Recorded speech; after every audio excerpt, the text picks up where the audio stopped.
This is a glorious piece of artwork. I wonder who would be so important to have a marble statue of them in the middle of a Las Vegas hotel. I need to figure out who this guy is. He must be super cool and important. Let me take a couple pictures from my scrapbook collection when I get home.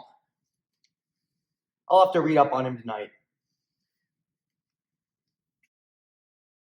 Julius Caesar was written by the famous William Shakespeare. Shakespeare is a very well-known poet and playwright, writing 38 plays, 154 sonnets, and 2 narrative poems throughout his lifetime. This is a staggering number that shows Shakespeare's dedication and influence on literature to this day.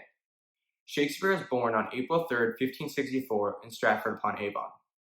Although there are very little records of the life of Shakespeare, there are several key points throughout his life that are documented. At the age of 18, he married Anne Hathaway of Stratford. After that, Shakespeare had a daughter with Hathaway named Susanna. 2 years later, twins Hamnet and Julius were born.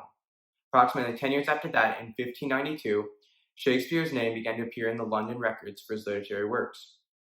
In London, Shakespeare blossomed into a prolific writer and playwright, creating many works that continue to be read to this day. In 1616, however, William Shakespeare tragically died at the age of 52. The play Julius Caesar was not published until 1623, 7 years after his death in the first folio. While living in London, it is believed that Shakespeare wrote this play, which is based on the true assassination of Julius Caesar. Likely, this play was written for the opening of the Globe Theatre, a very large and famous theatre of that time. There are many themes prevalent in the play Julius Caesar, including the power of speech, omens, heroes versus villains, and identity. All of these themes are some of the many reasons why this play was so popular both in Shakespeare's time and to this day. This tragedy was based upon the true life of Julius Caesar, the leader of ancient Rome. Caesar was born on July 12, 100 BCE, to a rather poor family. During the beginning of Caesar's adulthood, he was a prosecuting advocate, which is where his career in politics began. During his travels for this job, he was kidnapped by pirates and miraculously was able to convince his captors to raise his ransom, all the while organizing a naval force to seize the ship and capture the pirates. This plan shows Caesar's intelligence and strategic mind. After this, Caesar quickly rose in power, becoming a member of the first triumvirate.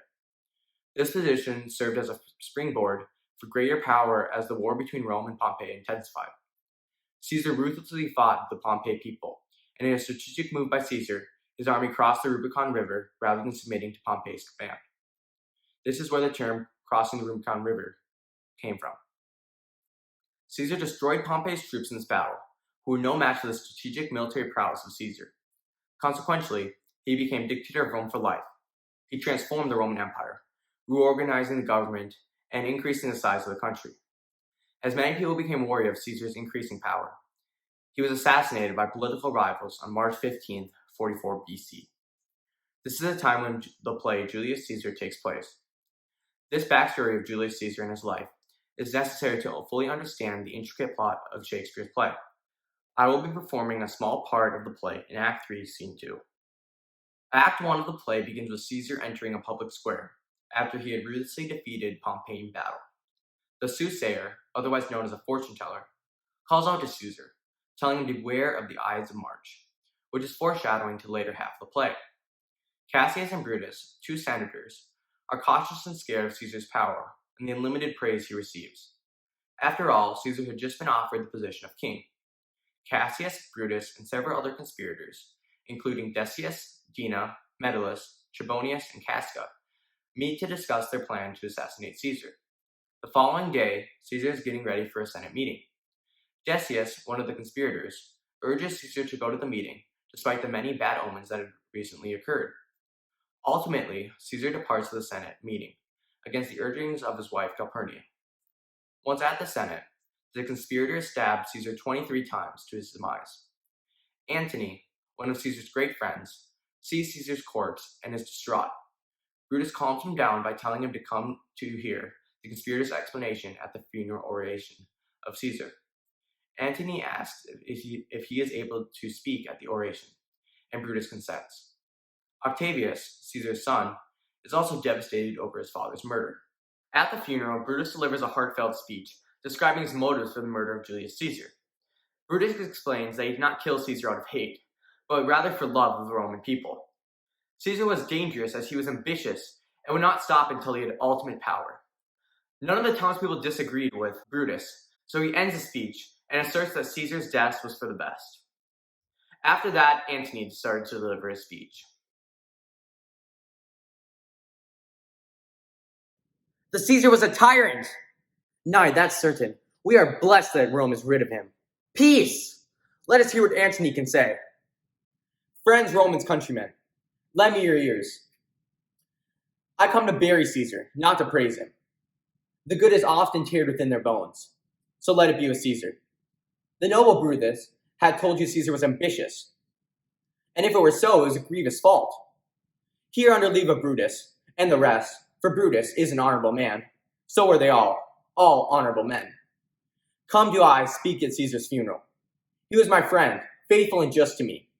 But Brutus says he was ambitious, and Brutus is an honorable man. He hath brought many captives home from Rome, whose ransoms did the general coffers fill. Did this Caesar seem ambitious? When the poor have cried, Caesar hath wept. Ambition should be made of sterner stuff. Yet Brutus says he was ambitious, and Brutus is an honorable man. You all did see on the lupercal, I thrice presented him the kingly crown, which he did thrice refuse. Is this ambition? Yet Brutus says he was ambitious, and sure, he is an honorable man. I speak not to disprove what Brutus said, but here I am to speak what I do know. You all did love him once, not without cause. What causes hold you then to mourn for him? O judgment, thou art fled to brutish beasts, and men have lost their reason. Bear with me. My heart is in the coffin with Caesar, and that I must pause till it come back to me. Methinks there is much reason in his sayings. If thou consider rightly of the matter, Caesar has had great wrong. Has he, masters? I feel that there will be a worse come in his place. Mark ye his words?